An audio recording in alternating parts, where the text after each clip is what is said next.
Kita berjumpa lagi di kajian-kajian filsafat ilmu, dan pada kesempatan ini saya akan bahas tentang metode ilmiah dan bagaimana sih contoh menerapkan metode ilmiah secara umum. Ini tentu bagian dari kajian epistemologi di dalam filsafat ilmu. Nah, apa yang disebut dengan metode ilmiah?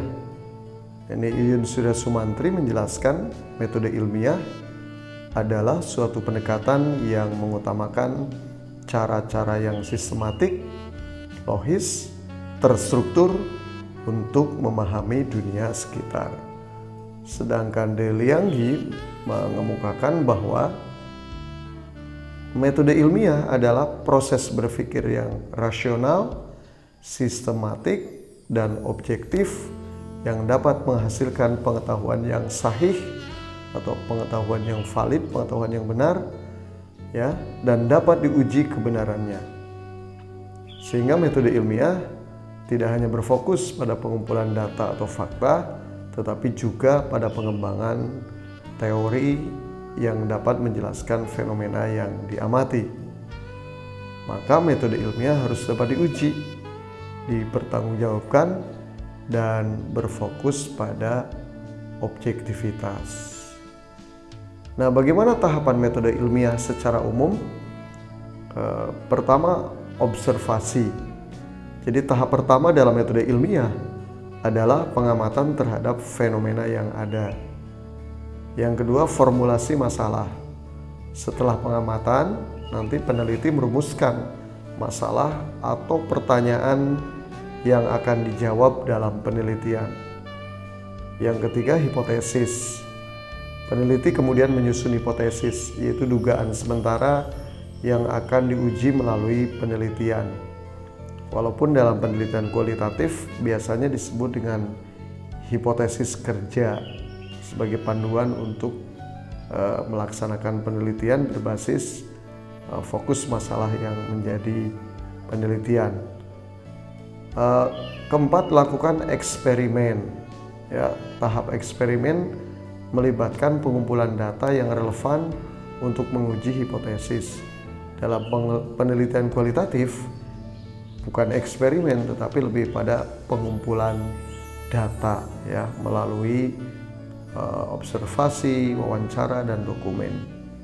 Maka selanjutnya yang kelima, analisis. Setelah data dikumpulkan lengkap, berikutnya adalah menganalisis hasil eksperimen atau menganalisis hasil pengumpulan data untuk menentukan apakah hipotesis diterima atau ditolak, atau bagaimana data-data itu, ya, kecenderungannya, tipologinya atau pola-pola kalau penelitian kualitatif. Kemudian yang keenam, kesimpulan. Nah, berdasarkan analisis nanti peneliti menarik kesimpulan yang dapat menjelaskan fenomena atau memberikan jawaban terhadap masalah yang diteliti. Nah, ini tahapan umum yang biasanya ada di metode ilmiah. Kita akan coba terapkan dalam contoh tema. Dalam contoh tema, misalkan pendidikan multikultural di pondok pesantren X. Pertama, pendahuluan. Nah, pendahuluan itu isinya biasanya gambaran umum topik pendidikan multikultural di pondok pesantren dan pentingnya penerapan nilai-nilai multikultural. Tujuannya menganalisis penerapan pendidikan multikultural melalui metode ilmiah. Kalau di sini, ya, contohnya. Nah, tahapannya pertama, observasi. Observasi itu untuk melakukan identifikasi masalah. Fokus utamanya mengamati keberagaman budaya, bahasa, dan tradisi di antara santri. Yang kedua, tantangan dalam menciptakan harmoni di tengah perbedaan tersebut, ya, perbedaan bahasa, budaya, dan tradisi. Sehingga dari fokus utama itu diturunkan menjadi masalah, yaitu bahwa ada masalah kurangnya pemahaman tentang nilai-nilai multikultural di kalangan santri dan guru pesantren. Yang kedua, masalahnya adalah konflik yang muncul akibat perbedaan budaya. Nah, tahapan yang kedua dalam metode ilmiah di sini adalah perumusan masalah.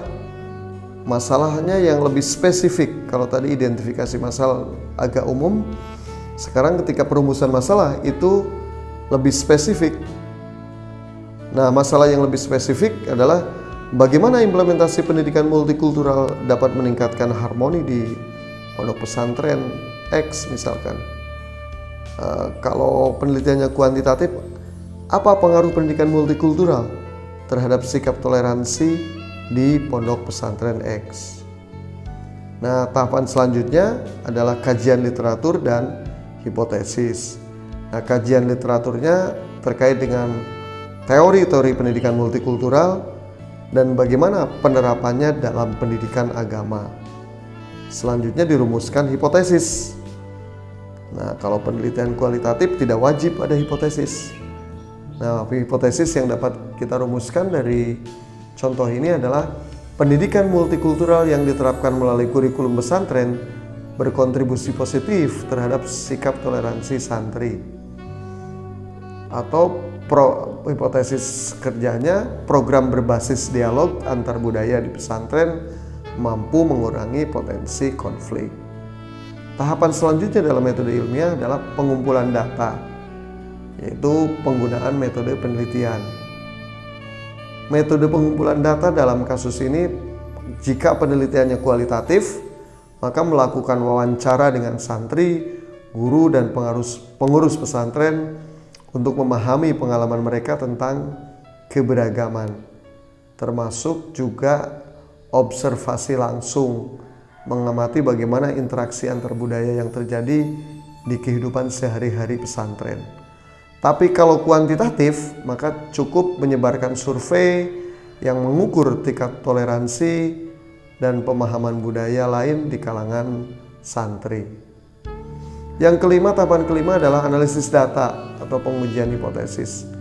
Analisis datanya misalnya, apakah santri yang mengikuti program multikultural menunjukkan peningkatan sikap toleransi? Apakah ada pola yang menunjukkan pengaruh latar belakang budaya terhadap pemahaman nilai-nilai multikultural? Nah, setelah analisis data, maka selanjutnya kesimpulan dan refleksi.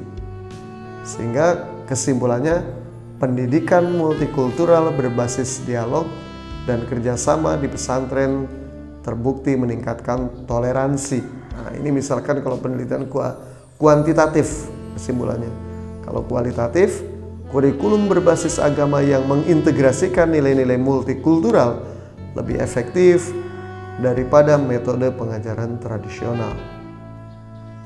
Nah, ketujuh, ini lebih ke implementasi dan aksi secara aksiologi.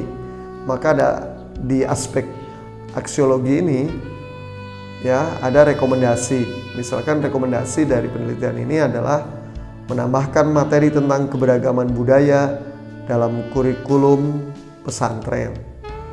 Yang kedua, mengadakan kegiatan lintas budaya seperti dialog antara santri dan dari latar belakang yang berbeda. Ketiga, membekali